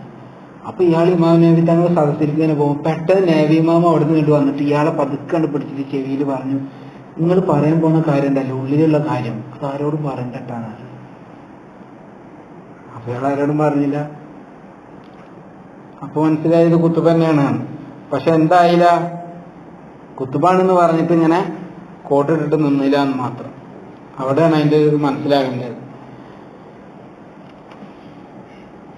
പിന്നെ അതുപോലെ തന്നെ നബി ഇമാം ഒരുപാട് ഖുർആൻ ഓതുക, ദിക്റുകളിൽ മുഴുക, ഇങ്ങനെയായിരുന്നു അവിടുത്തെ ജീവിതമാണ്. അബു അബ്ദില്ല മുഹമ്മദ് ബിൻ അബിൽ ഫത്തഹിൽ ബാലിൽ ഹംബലി, വലിയ മഹാൻ, അവര് പറയുന്നത്, ഒരു രാത്രിയുടെ അവസാന സമയത്ത് ഞാൻ ഡമസ്കസിലെ പള്ളിയിൽ ഇങ്ങനെ ഇരിക്കുമ്പോൾ ഒരു തൂണിലേക്ക് ഇങ്ങനെ നിന്നിട്ട് ഇമാം നവവി തങ്ങൾ നിസ്കരിക്കുമ്പോൾ വഖിഫൂഹും ഇന്നഹും മസ്ഊലൂൻ ആ ആയത്ത് ഇങ്ങനെ ഓതാണ്. അള്ളാന്റെ മുമ്പിൽ നിൽക്കുന്നതിനെ കുറിച്ച് ആലോചിച്ചിട്ട് അതിങ്ങനെ മടക്കി മടക്കി ഓതിയിട്ട് ഇങ്ങനെ നവവി ഇമാം ഇങ്ങനെ സങ്കടപ്പെടുന്നുണ്ട്. അതിങ്ങനെ കേട്ടപ്പോൾ എനിക്കും എന്തോ തോന്നിയത്, ഇത്ര അധികം കിതാബൊക്കെ രചിച്ച ആള് സമയം കണ്ടെത്താൻ ആലോചിച്ചോണം. അപ്പൊ എപ്പോഴാണ് അവർ ഉറങ്ങിയിട്ടുണ്ടാവുക? അതിന് 45 വയസ്സ് വരെ ജീവിച്ചിട്ട്. നമ്മളൊക്കെ ശരിക്കും ഒരു 30 വയസ്സൊക്കെ കണ്ട് കഴിഞ്ഞിട്ടാണ് ജീവിക്കാന്നൊക്കെയാണ് ചിലപ്പോൾ വിചാരിക്കുക. 45 വയസ്സ് വരെ ജീവിച്ചിട്ടോ. കാന യസൂമു ദഹർ, നോമ്പ് പാടില്ലാത്ത എല്ലാ ദിവസത്തിലും, നോമ്പ് പാടില്ലാത്ത ദിവസം ഒഴിച്ചിട്ട്, നോമ്പ് ഹറാമായ ദിവസങ്ങൾ ഒഴിച്ച് ബാക്കി എല്ലാ ദിവസത്തിലും നോമ്പ് വരുന്നു. നല്ല ദുആക്ക് ഇജാബത്തുള്ള ആളെ. എന്ത് സംസാരിക്കുകയാണെങ്കിലും അൽഹംദുലില്ലാ എന്ന് പറഞ്ഞിട്ട് തുടങ്ങാം. അൽഹംദുലില്ലാ പറഞ്ഞിട്ടാണ് എന്ത് ചെയ്യുക? നമ്മൾ തുടക്കത്തിൽ പറഞ്ഞ പോലെ അൽഹംദുലില്ലാ പറഞ്ഞിട്ടാണ് തുടങ്ങുക. നബി സല്ലല്ലാഹു അലൈഹി വസല്ലം തങ്ങളുടെ പേര് പറയപ്പെട്ടാൽ എന്ത് ചെയ്യും? ഉറക്ക സലാത്തല്ലേ വരുന്നു. സല്ലല്ലാഹു അലൈഹി വസല്ലം. മഹാന്മാരും സാലിഹ്യങ്ങളെ കുറിച്ച് പറഞ്ഞാൽ വലിയ അദബ് കാണിക്കുമായിരുന്നു. ഇതൊക്കെ ഇൽമ് കിട്ടാൻ കാരണം ഏതാണ്? ഇബ്നുൽ അത്താർ എന്നൊരു മഹാൻ പറയാണ്, വലിയുദ്ദീൻ അബുൽ ഹസൻ അലി അവരൊരു അനുഭവം പറയാണ്. ഇമാം നവവി തങ്ങൾ ഒരു ബർക്കത്തിന്റെ അനുഭവം പറയണം. അവര് ഈ വലിയുദ്ദീൻ എന്നവർക്ക് അസുഖം ഉണ്ടായി, കാലിന് വല്ലാത്ത അസുഖം ബാധിച്ചു, കാലിന് വേദന. അങ്ങനെ ദിവസങ്ങളോളം ഉറക്കമില്ലാതെ കഴിയാണ്. ആ സമയത്ത് ഇമാം നവവി തങ്ങൾ ഇദ്ദേഹത്തെ സന്ദർശിക്കാൻ വന്നിട്ട് ഇമാം നവവി ഇവരെ അടുത്ത് വന്നിരുന്നു. അങ്ങനെ അടുത്ത് വന്നിരുന്നിട്ട് ഇവരോട് ക്ഷമയെ കുറിച്ച് അങ്ങനെ സംസാരിച്ചത്. ക്ഷമിക്കുക, അള്ളാഹു തന്ന പരീക്ഷണത്തിൽ ക്ഷമിക്കുക, അങ്ങനെ പറഞ്ഞിരുന്നതനുസരിച്ച് ഓരോ വട്ടം പറയുമ്പോഴും കാലിന്റെ വേദന ഇങ്ങനെ കുറഞ്ഞു പോയി. പിന്നെ ഇമാം സന്ദർശിച്ച് പോയ രാത്രി ഇയാൾ സുഖമായിട്ട് ഉറങ്ങി, വേദന ഒന്നുമില്ല. എന്നിട്ട് ഇദ്ദേഹം പറയണം, ഫഅറഫ്തു അന്ന സവാലൽ അലമി മിൻ ബറകത്തിഹി റഹിമഹുല്ലാഹ്, ഇമാം നവവി തങ്ങളെ ബർക്കത്തോണ്ടാണ് എൻ്റെ കാലിന്റെ വേദന മാറിയതെന്ന് ഞാൻ തിരിച്ചറിഞ്ഞു എന്ന് ഈ പണ്ഡിതൻ പറയുന്നു. 45-ാമത്തെ വയസ്സിൽ വഫാത്തിന്റെ മുമ്പ് കുറെ സൂചനകൾ കിട്ടിയിരുന്നു. ശിഷ്യന്മാരോടൊക്കെ പറയും ചെയ്തിരുന്നു, യാത്രക്ക് ഒരുങ്ങിക്കോന്ന് എന്നോട് ഒരാൾ പറഞ്ഞു എന്നൊക്കെ ഇങ്ങനെ പറഞ്ഞിരുന്നു ഇമാം നവവി തങ്ങൾ. ഫിഖ്ഹിന്റെ കിതാബുകൾ, ഹദീസ്, അതുപോലെ തിബ്, ചികിത്സന്റെ ചില കാര്യങ്ങളൊക്കെ ഇമാം നവവി തങ്ങൾ അതിലേക്ക് ഇറങ്ങിയിരുന്നു. പക്ഷെ പിന്നെ അദ്ദേഹത്തിന് ബോധ്യപ്പെട്ടു ഞാൻ കൂടുതൽ ശ്രദ്ധ കേന്ദ്രീകരിക്കേണ്ട ഇതിലാണ്. അപ്പൊ പിന്നെ ഈ തിബിന്റെ ചികിത്സന്റെ കിതാബൊക്കെ എടുത്തിട്ട് ഒഴിവാക്കി. ഈ ഹദീസുമായി ബന്ധപ്പെടുക എന്നുള്ളത് ഈ വലിയ ഔസാലി ഇമാമിനെ പറ്റിയിട്ടൊക്കെ പറയുന്നത്, വഫാത്തിന്റെ അവസാന കാലത്ത് സ്വഹീഹ് ബുഖാരി ധാരാളമായിട്ട് ഇങ്ങനെ പാരായണം ചെയ്യാം. അപ്പൊ നമ്മൾ ഉസ്താദ്മാരൊക്കെ അങ്ങനെയല്ലേ, ശംസുലുലമൊക്കെ ബുഖാരി വലിയൊരു ഹാരയായിരുന്നു. ചെറുശ്ശേരി ഉസ്താദ് പിന്നെ അവസാന വർഷം, വഫാത്തിന്റെ വർഷം ടൈം ടേബിൾ ഇട്ടോ പ്രത്യേകം പറഞ്ഞിരുന്നു. അവസാനമാകുമ്പോൾ ഇങ്ങനെ ഹദീസുകളുമായി ഇടപഴകണം എന്നാണ് മശായിഖന്മാരൊക്കെ പറയുന്നത്. അതുകൊണ്ട് ഹദീസിന്റെ കിതാബ് പ്രത്യേകിച്ച് ഇടണം കേട്ടോ എന്ന് പറഞ്ഞിരുന്നു. ആ ഹദീസിന്റെ കിതാബ് അവസാന ഉസ്താദ് ദർസ് നടത്തിയിരുന്നു. അവസാനം ഫിഖിന്റെ ക്ലാസ്സിൽ മസല വെച്ചാണെങ്കിൽ അവസാന ഉസ്താദ് എടുത്തൊരു ഹദീസ് ഇതുമായി ബന്ധപ്പെട്ട ഖബറും മരണമൊക്കെ ആയിട്ട് ബന്ധപ്പെട്ട ഒരു ഹദീസായിരുന്നു അവസാനം ഓതി കൊടുത്തു. അപ്പൊ ഹദീസുകളുമായി ബന്ധപ്പെട്ട ഹദീസ് പഠിക്കാൻ ശ്രമിക്കുക. പിന്നെ പരമപ്രധാനമായിട്ട് ചിന്തിക്കേണ്ട, ഹദീസുകളൊക്കെ പഠിക്കുമ്പോൾ നമ്മുടെ ജീവിതം ചിട്ടാവണം. അതോടൊപ്പം ഖുർആൻ കൂടുതലായിട്ട് പാരായണം ചെയ്യണം. ഇപ്പൊ ഇതൊക്കെ ഉണ്ടാക്കിയ ഇമാമിങ്ങൾ എന്ത് ചെയ്യുന്നു? ദിവസം ഒരു ഖത്തം നിർത്തിയിരുന്ന മഹാന്മാരൊക്കെ ഉണ്ടായിരുന്നു. ഡെയിലി ഒരു ഖത്തൊക്കെ തീർക്കാൻ പറ്റുന്ന നോമ്പിന് മനസ്സിലായോ? ഓതിയിട്ടല്ല, സമയം വെച്ച് നോക്കിയപ്പോ തോന്നിയ നോമ്പിനൊക്കെ ഒരുപാട് ഖത്തം തീർത്ത ആൾക്കാരൊക്കെ ഉണ്ടാവും. അവരൊക്കെ വർക്കത്തോണ്ട് നമ്മളൊക്കെ നന്നായി തരും. എന്തായാലും അള്ളാഹു നമ്മളെ റമദാനൊക്കെ സ്വീകരിക്കട്ടെ. ഇനിയിപ്പോ ഹജ്ജിന്റെ കാലം വരും. ഒരുപാട് ആൾക്കാർ ഹജ്ജിന് പുറപ്പെട്ടവരും പുറപ്പെടാതിരിക്കുന്നവരൊക്കെ ഉണ്ട്. അള്ളാഹു എല്ലാവർക്കും ഹൈറായ രീതിയിൽ പരിശുദ്ധമായ ഹജ്ജും ഉംറയും സിയാറത്തൊക്കെ നിർവഹിക്കാൻ തൗഫീഖ് നൽകട്ടെ. ഒക്കെ ജീവിതത്തിൽ ഒരുപാട് തവണ ശുദ്ധമായ 2 ഹറമിലും പോവാനും ഹജ്ജും ഉംറയും സിയാറത്തൊക്കെ നിർവഹിക്കാൻ തൗഫീഖ് തരട്ടെ. പ്രത്യേകിച്ച് ജോലി ഇല്ലാതെ പ്രയാസപ്പെടുന്ന സഹോദരൻ ദ്വാരക്കാൻ വേണ്ട അള്ളാഹു ഹൈറായ ജോലി പ്രദാനം ചെയ്യട്ടെ. പിന്നെ നമ്മളിലൊക്കെ ഉള്ള മരണപ്പെട്ടു പോയ ആളുകൾ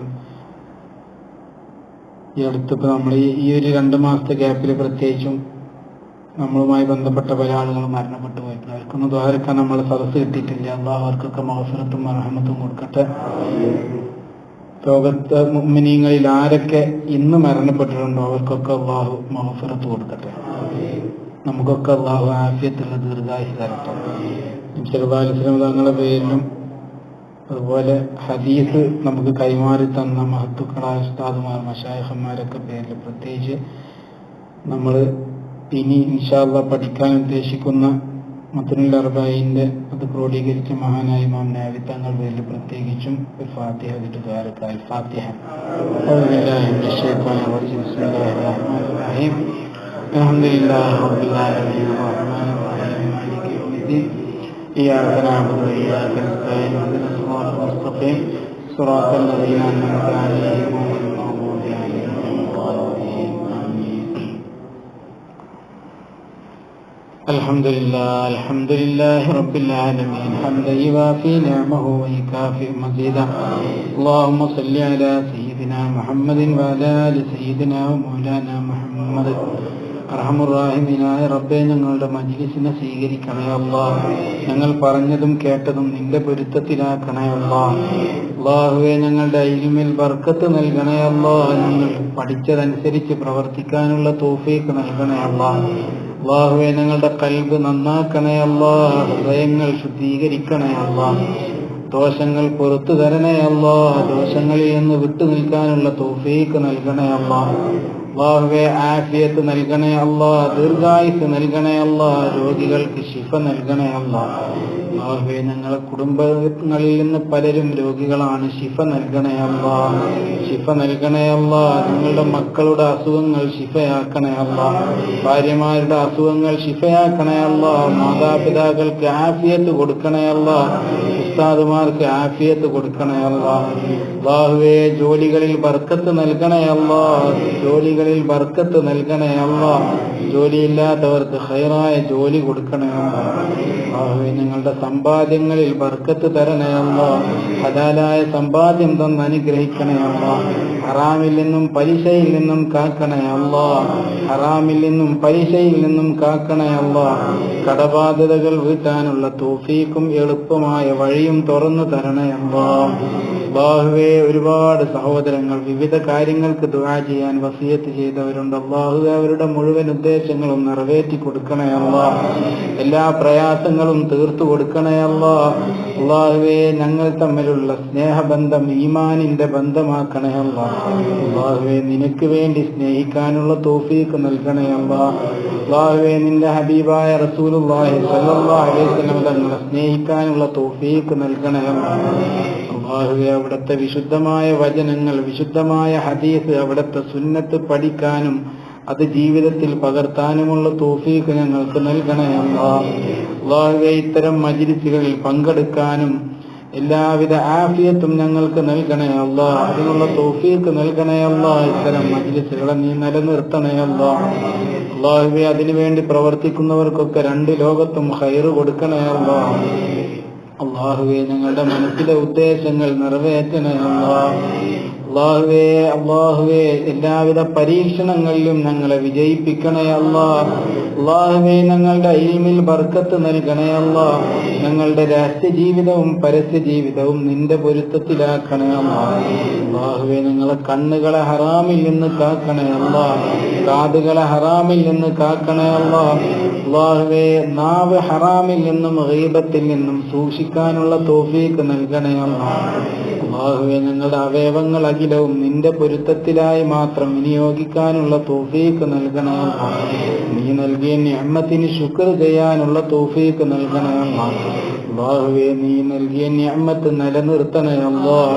അല്ലാഹുവേ, ഈ നാട്ടിൽ സമാധാനവും ഐശ്വര്യവും നിലനിർത്തണേ അല്ലാഹ്. ഈ രാഷ്ട്രത്തിന്റെ ഭരണാധികാരികൾക്ക് ഖൈറ് കൊടുക്കണേ അല്ലാഹ്. ഈ രാഷ്ട്രത്തിന്റെ ശില്പി മഹാനായ ശൈഖ് സായിദ് റഹിമഹുല്ലാഹ് അവരുടെ ഖബർ ജീവിതം സന്തോഷകരമാക്കണേ അല്ലാഹ്. ഞങ്ങളുടെ നാട്ടിലും സമാധാനവും ഐശ്വര്യവും തരണേ അല്ലാഹ്. പരസ്പരം സ്നേഹത്തോടെ വിവിധ വിശ്വാസ, ജാതി, വർഗ മത എല്ലാ വിഭാഗങ്ങളും സന്തോഷത്തോടെ സാഹോദര്യത്തോടെ ജീവിക്കുന്ന ഒരു നാട് ഞങ്ങൾക്ക് തരണേ അല്ലാഹ്. അല്ലാഹുവേ, അതിന് ഭംഗം വരുത്താനും തുരങ്കം വെക്കാനും ശ്രമിക്കുന്ന ശത്രുക്കളെ നീ പരാജയപ്പെടുത്തണേ അല്ലാഹ്. അല്ലാഹുവേ, ലോകത്തെല്ലാ മുഅ്മിനീങ്ങൾക്കും ഖൈറ് കൊടുക്കണേ അല്ലാഹ്. പ്രയാസം അനുഭവിക്കുന്നവരുടെ പ്രയാസം തീർത്തു കൊടുക്കണേ അല്ലാഹ്. അല്ലാഹുവേ, ഈ വർഷം വിശുദ്ധമായ ഹജ്ജ് ഉദ്ദേശിക്കുന്ന എല്ലാ മുഅ്മിനീങ്ങൾക്കും ഖൈറായ രീതിയിൽ ഹജ്ജും ഉംറയും സിയാറത്തും നിർവഹിക്കാനുള്ള തൗഫീഖ് കൊടുക്കണേ അല്ലാഹ്. അല്ലാഹുവേ, ഞങ്ങൾക്കും ജീവിതത്തിൽ ഒരുപാട് പ്രാവശ്യം വിശുദ്ധമായ ഒരു ഹറമുകളിൽ പോകാൻ തൗഫീഖ് നൽകണേ അല്ലാഹ്. വിശുദ്ധമായ ഹജ്ജും ഉംറയും സിയാറത്തും നിർവഹിക്കാനുള്ള തൗഫീഖ് തരണേ അല്ലാഹ്. അല്ലാഹുവേ, നിന്റെ ഹബീബായ റസൂലുള്ളാഹി സ്വല്ലല്ലാഹു അലൈഹി വസല്ലം എന്തൊക്കെ നന്മകൾ നിന്നോട് ചോദിച്ചുവോ അതൊക്കെ ഞങ്ങൾക്ക് തരണേ അല്ലാഹ്. എന്തൊക്കെ കാര്യങ്ങളിൽ നിന്ന് കാവൽ ചോദിച്ചുവോ അതിൽ നിന്നുള്ള കാവൽ ഞങ്ങൾക്ക് തരണേ അല്ലാഹ്. അല്ലാഹുവേ, ഈ ലോകത്ത് നിന്ന് ഞങ്ങൾ വിട പറയുന്ന ദിവസം ഞങ്ങളുടെ ജീവിതത്തിലെ ഏറ്റവും സന്തോഷമുള്ള ദിവസമാക്കണേ അല്ലാഹ്. അല്ലാഹുവേ, ഞങ്ങളുടെ മയ്യത്ത് മുന്നിൽ വെച്ച് ഒരുപാട് മുഅ്മിനീങ്ങൾ ഒരുപാട് സ്വാലിഹീങ്ങൾ ഞങ്ങൾക്ക് വേണ്ടി നിസ്കരിക്കുന്ന ഭാഗ്യം തരണേ അല്ലാഹ്. ഒരുപാട് നല്ല മജ്‌ലിസുകളിൽ നിന്ന് മുഅ്മിനീങ്ങളുടെ ദുആ ലഭിക്കുന്ന ഭാഗ്യം തരണേ അല്ലാഹ്. അതിനാവശ്യമായ സൽക്കർമ്മങ്ങൾ ഭൂമിയിൽ വെച്ച് ചെയ്യാനുള്ള തൗഫീഖ് ഞങ്ങൾക്ക് നൽകണേ അല്ലാഹ്. اللهم عليك توكلنا وإليك أنبنا وإليك المصير. അല്ലാഹുവേ, സിഹ്ർ, ഹസദ്, ഐന് തുടങ്ങിയ എല്ലാ ബലാ മുസീബത്തിൽ നിന്നും കാക്കണേ അല്ലാഹ്.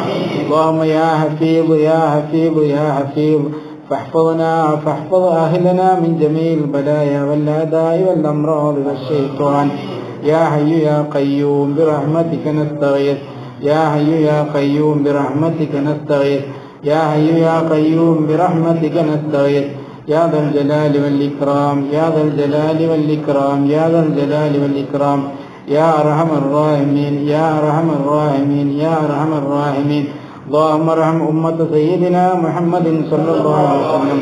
اللهم تجاوز عن أمة سيدنا محمد صلى الله عليه وسلم.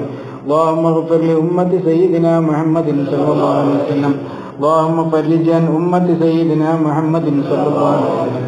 اللهم اجعلنا من محبيك ومحبي حبيبك سيدنا محمد صلى الله عليه وسلم. اللهم ارحم موتانا وموتى المسلمين. اللهم ربنا ارحم والدينا كما ربونا صغارا. ربنا ارحمهم كما ربونا صغارا. ربنا ارحمهم كما ربونا صغارا. اللهم آنس وحشتهم وآمن روعتهم ونفس كربتهم ونفر محلتهم وارفع درجتهم.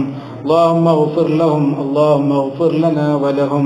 اللهم اجمع بيننا وبين من ماتوا منا مع حبيبك سيدنا محمد صلى الله عليه وسلم بحق صلى الله على محمد صلى الله عليه وسلم. صلى الله على محمد صلى الله عليه وسلم. اللهم صل على محمد يا رب صل عليه وسلم. صل على جميع الأنبياء والمرسلين والحمد لله رب العالمين. سبحانك اللهم وبحمدك أشهد أن لا إله إلا أنت أستغفرك وأتوب إليك.